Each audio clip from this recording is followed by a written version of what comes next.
Bueno, la siguiente charla está a cargo de la doctora Pilar Guarnizo. Complicaciones en el paciente con AIJ sistémica, ¿cómo abordarlas? La doctora Pilar Guarnizo es pediatra reumatóloga, líder de reumatología pediátrica de la Fundación Cardioinfantil, Instituto La Cardio en Bogotá. Es pediatra reumatóloga de la Clínica Riesgo de Fractura CAIRE y es líder de reumatología pediátrica en el Hospital Infantil Universitario de San José. Docente del programa de pediatría de la Universidad de Rosario, de la Universidad del Bosque y de la FUCS. Es líder de la mesa de investigaciones de Asorreuma y también ha sido mi profesora. Le agradezco mucho su presencia aquí. Gracias. Bienvenida, doctora. Buenas tardes, muchas gracias a todos por acompañarnos. Gracias a los organizadores por la invitación y realmente ha sido una tarde muy provechosa. Bueno, en la tarde de hoy vamos a hablar sobre las complicaciones de la AIJ sistémica. Vamos a hacer un recorrido. Primero vamos a hablar un poquito de las generalidades. Tercero. Listo. Y la doctora Malagón pues, nos había puesto en contexto sobre la AIJ. Conversemos un poquito sobre la AIJ. Es la enfermedad reumática más común de la infancia. Es una causa importante de discapacidad a largo plazo. Yo no estoy viendo la charla acá. Perdóname, yo me pongo en un lado, me da pena, pero es que la pantalla está apagada y no la... Vale, gracias. Entonces, es una importante causa de discapacidad a largo plazo, su distribución es universal, afecta a todas las razas y aproximadamente la mitad de los pacientes llegarán con la AIJ activa a la edad adulta. La incidencia es de 1 a 22 por 100.000, la prevalencia de 8 a 50 por 100.000 niños, pero varía realmente cuando comparamos la incidencia a nivel mundial. La definición de artritis idiopática juvenil de inicio sistémico, ya como para meternos, la doctora Malagón hizo un recorrido amplio sobre todas las formas de artritis, es la presencia de artritis de una o más articulaciones, precedido de fiebre, al menos 2 semanas de duración, documentado al menos por 3 días. Digamos, es la definición clásica que seguimos utilizando, hay muchas controversias sobre los criterios diagnósticos de la AIJ sistémica, dónde clasificarla, pero eso, digamos, será motivo como de otra conferencia, y que presente al menos uno de los siguientes: el exantema evanescente, las adenopatías, la hepatomegalia o esplenomegalia y la serositis.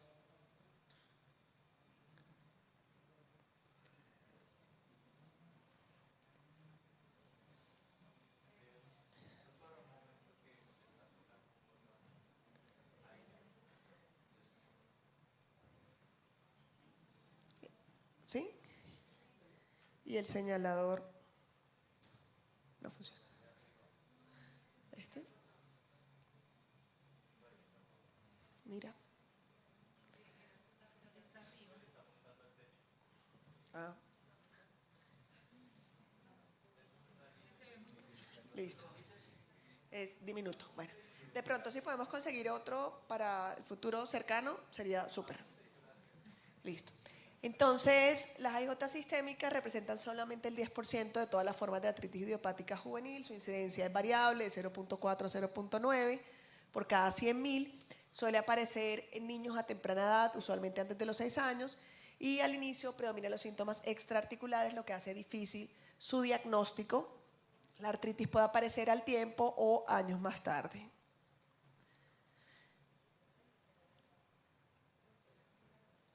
Listo. Para ya meternos al tema, cuando hablamos de complicaciones, pues es importante conocer el pronóstico y el curso de la AIJ sistémica. El pronóstico realmente está influenciado por varios factores: el tiempo entre el inicio de los síntomas y el momento del diagnóstico, el curso de la enfermedad, si es monocíclico, si es recurrente o si es crónico progresivo, el acceso a la terapia y el acceso a los médicos y a los especialistas que sean capaces de hacer un diagnóstico temprano, el manejo interdisciplinario, porque sabemos que los pacientes con AIJ sistémica pueden tener compromiso de múltiples órganos, y la adherencia a la terapia de los controles, como mostraba Clara en algunos de sus casos, hay dificultades muchas veces de acceso. La mitad de los pacientes con AIJ sistémica entran en remisión, de esos cerca de la mitad entran en remisión con medicación y aproximadamente la otra mitad están en remisión sin medicación, o sea, casi que tenemos una probabilidad de 50-50. la mortalidad de este subtipo es 2 veces mayor cuando se compara con la mortalidad de los otros subtipos de artritis. Entonces, para hablar de complicaciones de AIJ sistémica, perdón, qué pena, pero en serio, yo estaba sentada allá y no se veía muy bien y creo que ahora tampoco, entonces no sé si de pronto apagando la luz se ve un poquito mejor, porque la verdad creo que no se ve nada en la diapositiva. Tenemos complicaciones relacionadas con la enfermedad, tenemos complicaciones relacionadas con el uso de medicamentos y tenemos complicaciones multifactoriales en las que se combinan los medicamentos y se combina la enfermedad como tal. Dentro de las complicaciones relacionadas con la enfermedad, pues la más importante es el síndrome de activación macrofágico, a la que me voy a referir ahorita más adelante. Complicaciones relacionadas con alteraciones anatómicas y estructurales como la micrognatia, los fallos de Medro relacionados con la enfermedad, la amiloidosis, a la que también me voy a referir más adelante, el compromiso articular severo de cadera, que lleva en un porcentaje importante de pacientes a requerir cambios y prótesis a temprana edad, y finalmente la mortalidad, que más o menos es del 2% en los pacientes con AIJ sistémica. Cuando hablamos de complicaciones relacionadas con el uso de medicamentos, pues las infecciones ocupan el primer lugar, la toxicidad, reacciones alérgicas, la baja densidad mineral ósea y osteoporosis, fracturas de fragilidad, las reacciones alérgicas, la hepatitis y las cataratas, que se pueden ver hasta en una cuarta parte de los pacientes con AIJ sistémica relacionada con el uso de esteroides. Y finalmente, cuando hablamos de complicaciones multifactoriales, pues nos referimos a una mezcla entre la enfermedad como tal y el uso de medicamentos. Dentro de esas tenemos nuevamente la baja densidad mineral ósea, que está relacionada con el uso de esteroides, pero también con toda la tormenta de citoquinas que tienen los pacientes con AIJ sistémica, el retraso del crecimiento, que se puede ver en algunas series hasta el 40% de los pacientes, y está determinado básicamente por la duración y el tiempo del uso de esteroides, el pobre control de la enfermedad, y algunos estudios han reportado que el crecimiento puede estar alterado con el uso de metotrexate. Entrando entonces, vamos a ver la primera complicación, la complicación más frecuente que se presenta en los pacientes con AIJ sistémica, que es el síndrome de activación macrofágica, y es una forma de linfohistiocytosis secundaria dentro de la clasificación. Su incidencia en las diferentes series va del 5 al 22%, pero algunos autores, cuando hacen búsqueda selectiva de pacientes con síndrome de activación macrofágico, han reportado hasta un 40% de síndrome de activación de macrófago de formas subclínicas, con una mortalidad que varía del 8 al 22%. Las manifestaciones clínicas en el 100% de los pacientes, las diferentes series muestran la presencia de fiebre, seguida de hepatomegalia, esplenomegalia, la presencia de linfadenopatías, compromiso del sistema nervioso central y menos frecuente el compromiso cardíaco pulmonar y los síndromes hemorragíparos. Cuando miramos las características que hacen que se diferencie en los pacientes clínicas y paraclínicos entre los pacientes con AIJ sistémica que presentan síndrome de activación macrofágico y aquellas que no lo presentan, entonces vemos que las características demográficas realmente son similares entre los pacientes con AIJ sistémica que presentan y los pacientes que no lo presentan.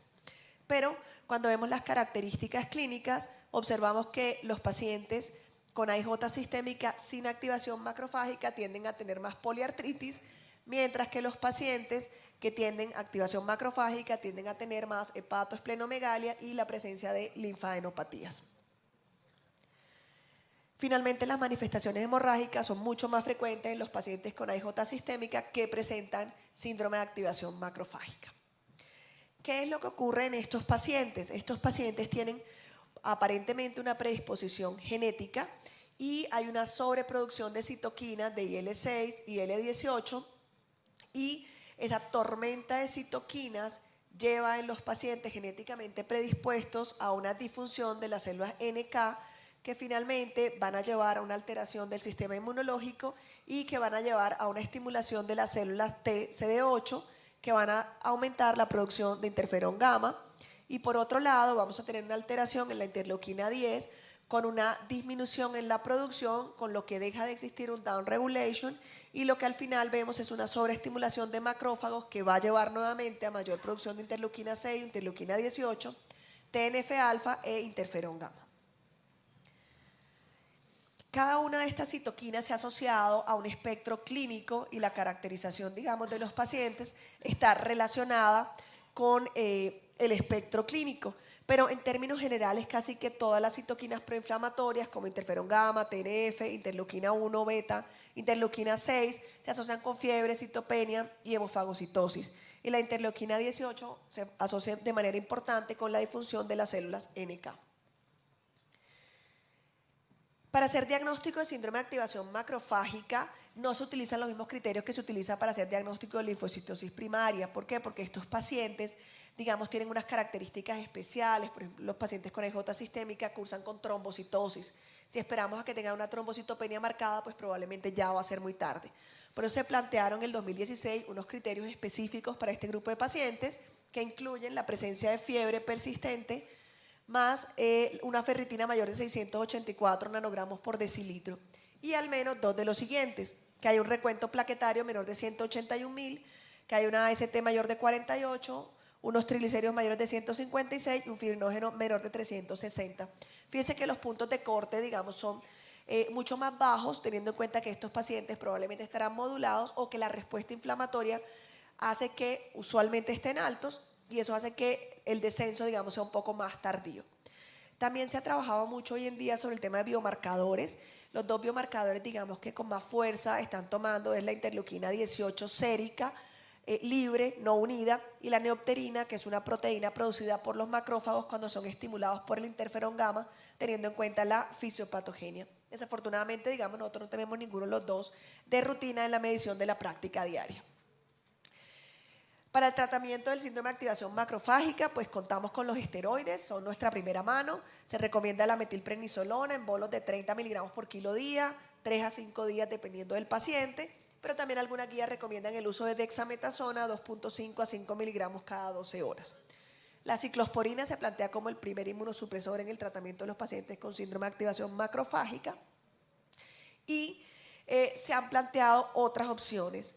El emapalumab, que es un inhibidor de interferón gamma, en linfocitosis primaria ha tenido una gran respuesta con pocos efectos adversos, por lo tanto se ha planteado en el uso de pacientes refractarios con síndrome de activación macrofágica, y anakinra, que es un inhibidor de interleuquina 1, también hay varias series que muestran buena respuesta en pacientes con síndrome de activación macrofágico. Cuando hablamos, la segunda complicación a la que me quiero referir es el compromiso pulmonar. Cuando hablamos del compromiso pulmonar, sabemos que las complicaciones más frecuentes son la pleuritis y el derrame pleural. Sin embargo, cada día toma más fuerza el diagnóstico de la enfermedad pulmonar parenquimatosa, que tiene una alta mortalidad, aproximadamente del 68% de los pacientes. El promedio de presentación de inicio de los síntomas es de 1.2 a 1.6 años, pero puede ser tan cercano como 8 meses al diagnóstico o tan tardío como 3.3 años. Y se han descrito básicamente 3 formas de compromiso pulmonar parenquimatoso: la hipertensión pulmonar, la proteinosis alveolar y la enfermedad pulmonar intersticial. Cuando hablamos de hipertensión pulmonar, básicamente en las series y en la patología se describe un infiltrado inflamatorio perivascular. En la proteinosis alveolar lo que vemos es que hay una acumulación de un material lipoproteináceo y unos macrófagos cargados de grasa por una alteración que hay en la remoción del surfactante alveolar, y finalmente lo que hace es cubrirse con grasa e infiltrado inflamatorio, se tapiza el alveolo y eso altera el intercambio gaseoso. Y la enfermedad pulmonar intersticial, que se ha descrito en muchas enfermedades autoinmunes. La primera serie donde se describió el compromiso pulmonar fue la serie de Kimura en 2013. Él hablaba que la mayoría de los pacientes tenían hipertensión pulmonar, un 64%, 20% de los pacientes tenían proteinosis alveolar y un 28% tenían enfermedad intersticial difusa. Había algunos pacientes que tenían combinados los dos patrones, o sea, tenían hipertensión pulmonar y enfermedad intersticial, hipertensión pulmonar y proteinosis y enfermedad intersticial pulmonar. Posteriormente, en la medida que se ha ido caracterizando mejor este estudio de Sapper, con un número mayor de pacientes, 61 pacientes, lo que encuentra es que es mucho más frecuente la proteinosis alveolar y mucho más frecuente la neumonía lipoide endógena, teniendo en cuenta la fisiopatogenia de la enfermedad, y que probablemente lo que pasa es que anteriormente se buscaba un poco más la hipertensión arterial, la hipertensión pulmonar, perdón. ¿Qué factores de riesgo tenemos para que los niños desarrollen compromiso pulmonar en AIJ sistémica? Básicamente el inicio a temprana edad de la enfermedad. En niños menores de 2 años es mucho más frecuente cuando se compara con niños mayores. La historia de síndrome de activación macrofágica coincide porque el síndrome de activación macrofágica habían mencionado que puede comprometer el pulmón dentro de la tormenta de citoquinas, y pacientes con trisomía 21 tienen un riesgo mucho mayor de tener compromiso pulmonar. Y finalmente, digamos, lo que hoy en día está como más en boga y que tiene más estudios es el uso de inhibidores de interleuquina 1 e interleuquina 6. ¿Por qué se ha planteado esto? Porque hay un aumento en la frecuencia de diagnóstico de compromiso pulmonar en pacientes con AIJ. Entonces nos preguntamos si la epidemiología cambió o realmente es que el uso más temprano de inhibidores de interleuquina 6 e interleuquina 1 en estos pacientes favorece el desarrollo de la patología pulmonar. 40% de los pacientes que desarrollaron compromiso pulmonar en una serie de pacientes había tenido una reacción alérgica a tocilizumab, y 68% de los pacientes habían estado expuestos a uno o más DMARDs biológicos, específicamente interleuquina 1 ante interleuquina 6. Sin embargo, también sabemos que se puede presentar el compromiso pulmonar en pacientes que no están expuestos. Lo que quiere decir es que probablemente la exposición en un paciente susceptible genere una mayor probabilidad de compromiso pulmonar, pero este no es una condición necesaria para el desarrollo del compromiso pulmonar. En la gráfica básicamente lo que vemos es cómo aumenta el número de pacientes por año con compromiso pulmonar en pacientes expuestos y pacientes no expuestos. Esta es una gráfica donde vemos factores de riesgo asociados y cómo se presentan con mucha mayor frecuencia en pacientes que han estado expuestos comparado en pacientes con los que no han estado expuestos. En la parte donde se ve, pues digamos, más lo rojito, la parte de la derecha, donde aparecen los pacientes preexpuestos, hay una mayor frecuencia de dedos en palillo de tambor, de eritema digital, de dolor abdominal, de eosinofilia, de alteraciones tomográficas, y que en la biopsia haya proteinosis alveolar. 58% de pacientes expuestos estaban en remisión con medicación, y es una de las alertas o alarmas que nos dicen cuando hablamos de compromiso pulmonar en AIJ sistémica. Teníamos la idea anteriormente y la mayoría de las series describían que los pacientes tenían compromiso, digamos, en el momento del diagnóstico de compromiso pulmonar, actividad de la enfermedad. Pero lo que vemos es que en algunos pacientes la enfermedad puede estar en remisión asociada al uso del medicamento. Cuando miramos la patogenia, comparte muchas cosas con el síndrome de activación macrofágica. Tenemos una tormenta de citoquinas. Esa tormenta de citoquinas nos lleva a producción de interleuquina 18 interferón gamma de manera principal, y esta interleuquina 18 interferón gamma produce una activación de los macrófagos residentes alveolares. Estos macrófagos residentes alveolares llevan a un reclutamiento de células TH1 que finalmente va a llevar a un viraje de la respuesta inflamatoria hacia TH1 con producción de interferón. Y finalmente esto va a llevar a que los macrófagos alveolares tengan una mayor producción de citoquinas inflamatorias, pero también a una alteración de los barredores alveolares, lo que lleva a un acúmulo de surfactante pulmonar. ¿Qué ocurre entonces con los inhibidores de interleuquina 1 e interleuquina 6 en la patogenia? ¿Dónde caben? Hay dos hipótesis. La hipótesis del DRES, pues que es la eosinofilia relacionada con exposición a fármacos, donde lo que se supone es que pacientes que tienen este DRB1-15 le da una susceptibilidad genética, y al ser expuestos por el inhibidor de interleuquina hacen un viraje de la respuesta hacia TH2, que lo que produce es una eosinofilia, y esa hipereosinofilia, esos eosinófilos se van a depositar en los tejidos, similar a lo que ocurre en la enfermedad de DRES. A su vez, los pacientes con DRES, lo que se ha visto es que hay una mezcla, o sea, se unen los dos factores y pueden tener una reactivación viral, llevando una producción, una estimulación de linfocitos TCD8, que van a llevar también a una activación macrofágica, y esos macrófagos van a producir interferón gamma, que van a llevar a la inflamación. La otra propuesta es la vía de la hipótesis de la plasticidad de las citoquinas, en lo que se sugiere que la interleuquina 6 y la interleuquina 17 llevan un estímulo de TH17 y la vía de T reguladores. Al bloquearse, esa vía se va o hacia TH1 y TH2, y al estimularse la vía TH1, lo que vemos es una estimulación de macrófagos y la vía TH2 nuevamente a una producción de eosinófilos que al final van a llevar a la respuesta inflamatoria. Digamos que son hipótesis, se está estudiando, este es un artículo de finales del año pasado, porque realmente hay gran inquietud en relación de un medicamento que utilizamos para tratar una patología, pero que a su vez puede producir la misma. Las manifestaciones clínicas pueden ser sutiles o estar ausentes al principio. Algunos autores han documentado que cuando se busca selectivamente el compromiso pulmonar y se hace ecocardiograma buscando hipertensión pulmonar y se hacen imágenes pulmonares, el porcentaje de presentación del compromiso pulmonar puede ser mayor. Dentro de los síntomas está la disnea, la respiración entrecortada, la tos, el dolor torácico y los dedos en palillo de tambor, que son una característica muy importante y que se presentan de manera aguda. Y lo vemos como en la fotografía, que se ponen los deditos como gorditos y vemos ya el cambio a nivel ungueal con un aumento de la convexidad de la uña. La hipoxemia se ha documentado en un 43% de los pacientes cuando se hace búsqueda selectiva de la misma. 92% de los pacientes presentan síntomas sistémicos al momento de la presentación del compromiso pulmonar. Dentro de estos síntomas, lo más frecuente es que veamos fiebre y que veamos exantema, pero el exantema usualmente es atípico, no es el exantema rojo salmón típico. Y ustedes pueden ver, digamos, lo que se ve en esta foto es que parece que este paciente tuviera una placa gigante sobre el tórax. No vemos el típico exantema que vemos en la foto de la parte inicial, y en la última fotografía se ve una lesión mucho más urticariforme, una lesión atípica.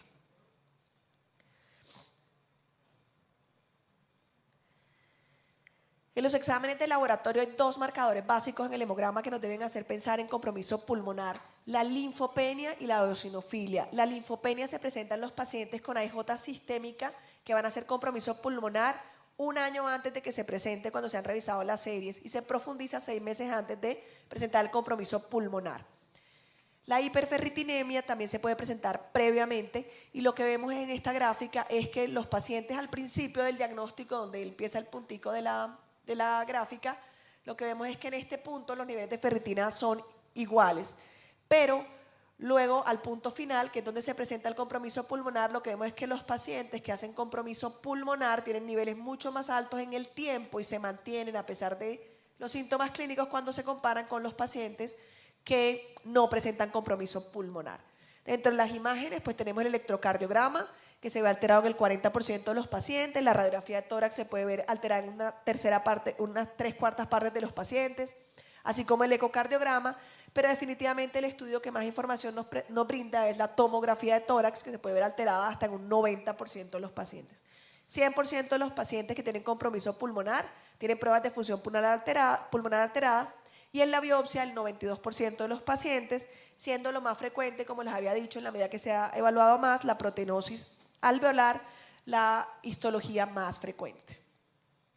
En la tomografía, desafortunadamente digamos que la resolución del video no nos ayuda mucho, pero se describen 5 patrones alveolares. El primer patrón, que es el de la letra A, que tiene un compromiso multilobar con un engrosamiento septal, pero básicamente que compromete los segmentos inferiores como la característica.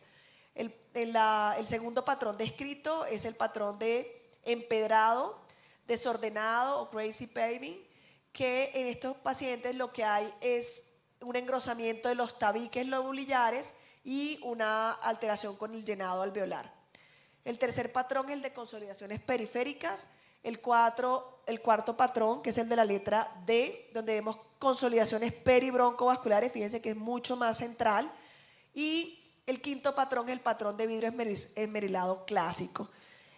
Los patrones, digamos, se presentan en la frecuencia, digamos que se los he mencionado, de la A hasta la E. Y otra característica muy importante es que estos pacientes tienen aumento de los ganglios linfáticos que realzan en la tomografía. ¿Cómo hacemos el diagnóstico? Entonces podemos hacer una sospecha cuando tengamos un hallazgo objetivo al examen físico con una alteración en la radiología. Consideramos un diagnóstico probable cuando tengamos un hallazgo clínico más una alteración en la tomografía o una hipertensión pulmonar en el ecocardiograma, y el diagnóstico definitivo definitivamente requiere la biopsia con los hallazgos compatibles. En cuanto al tratamiento, pues debe ser individualizado, claramente por la rareza de la enfermedad, no tenemos series de casos. Los esteroides siguen también siendo nuestro primer aliado. Dentro de los DMARDs, la ciclosporina, similar a lo que se utiliza en síndrome de activación macrofágico, y el metotrexate se plantean como opciones terapéuticas. Y cada día se utilizan más los DMARDs biológicos como anakinra y tocilizumab. Canakinumab realmente no se reporta tanto en las series como anakinra como tocilizumab, y se abre un nuevo camino a los inhibidores de JAK kinasa, el tofacitinib y el rusolocimib, que realmente inhiben JAK1 y 3 y JAK1 y 2, que en síndrome de activación macrofágica han tenido también una buena respuesta. Hay un nuevo inhibidor de antiinterleuquina 1 y antiinterleuquina 18, que es el más 825, que se ha utilizado en pacientes también con activación macrofágica, y hay reportes de casos de excelente respuesta con normalización del compromiso pulmonar después a su uso. Y el emapalumab, que es un antiinterferón gamma, que también se ha utilizado en activación macrofágica y que también pues en reportes de casos de pacientes muestra buena respuesta. La mortalidad asociada al compromiso pulmonar es muy importante. Fíjense cómo cae la curva de supervivencia en los pacientes cuando tienen compromiso pulmonar una vez se hace el diagnóstico, y cuando se compara la mortalidad en pacientes año de pacientes con compromiso pulmonar y sin compromiso pulmonar, aumenta de 3.9 a 159 pacientes por 1000 pacientes año. Los factores de riesgo para mortalidad: el sexo masculino, la presencia de hipoxemia y, muy importante porque lo tenemos a la mano en el lavado broncoalveolar, la presencia de más de 50% de neutrófilos es un factor que se asocia a mortalidad. 100% de los pacientes que murieron tenían en el lavado broncoalveolar más de 50% de neutrófilos. La tercera complicación de las que les voy a hablar es la amiloidosis. Esta es la proteína amiloide.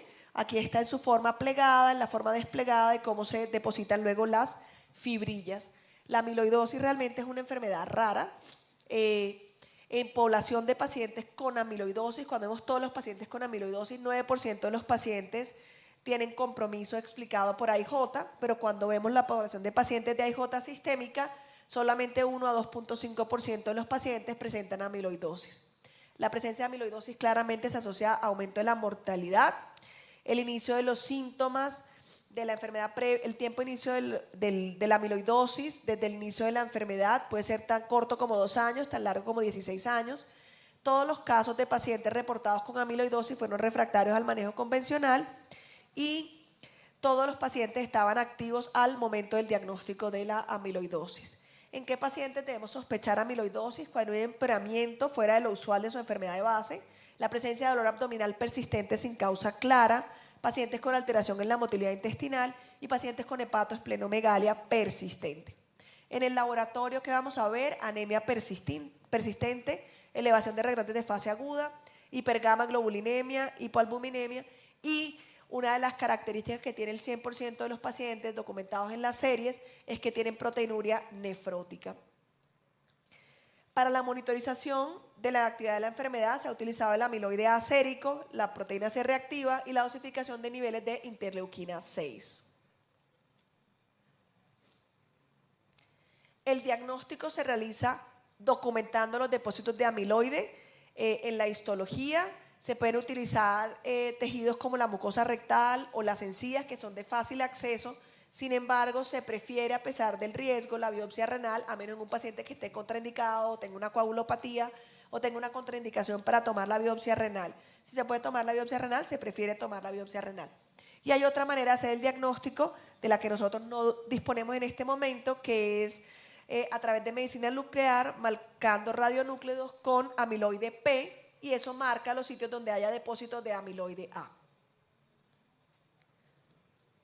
El objetivo de tratamiento es suprimir la actividad inflamatoria, porque si no controlamos la inflamación, pues va a seguir habiendo producción de proteína amiloide, y dentro de las opciones de tratamiento, pues el clorambucil es el que tiene más experiencia y más estudios y más evidencia, probablemente porque antes había una mayor frecuencia de amiloidosis y utilizaba con mayor, en la mayoría de las series. La dosis es de 0.07 a 0.2 miligramos por kilo día.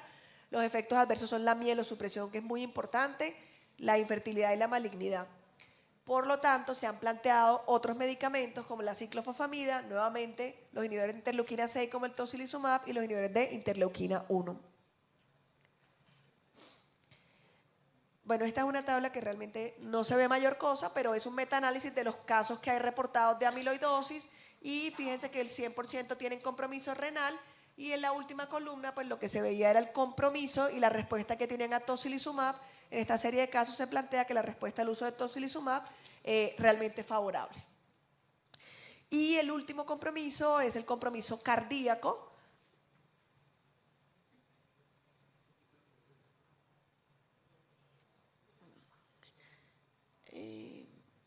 La miocarditis y la pericarditis son los compromisos más frecuentes, pero recientemente se ha descrito en las series de casos el compromiso coronario y la dilatación coronaria. Y con el advenimiento del COVID y los síndromes inflamatorios multisistémicos y con el aumento de la frecuencia de los casos de Kawasaki y Kawasaki incompleto que se presentan en niños más grandes, la dilatación coronaria ha hecho que sea más difícil el diagnóstico en los pacientes con AIJ sistémica que tienen compromiso. La clave diagnóstica en este caso en los pacientes que tienen artritis sería la presentación de la artritis. La presencia del compromiso de la resonancia magnética cardíaca es útil en el diagnóstico y la presencia de compromiso coronario aumenta la mortalidad. El tratamiento nuevamente son esteroides e inhibidores de interleuquina 6. En conclusión, la IJ sistémica es una enfermedad de baja prevalencia pero de alta mortalidad. Cuando se asocia a complicaciones, el diagnóstico, fíjense que es un reto, se requiere una alta sospecha clínica. Aún hay mucho que dilucidar desde la patogenia hasta la manifestación clínica, pero las intervenciones tempranas definitivamente mejoran el pronóstico. Gracias.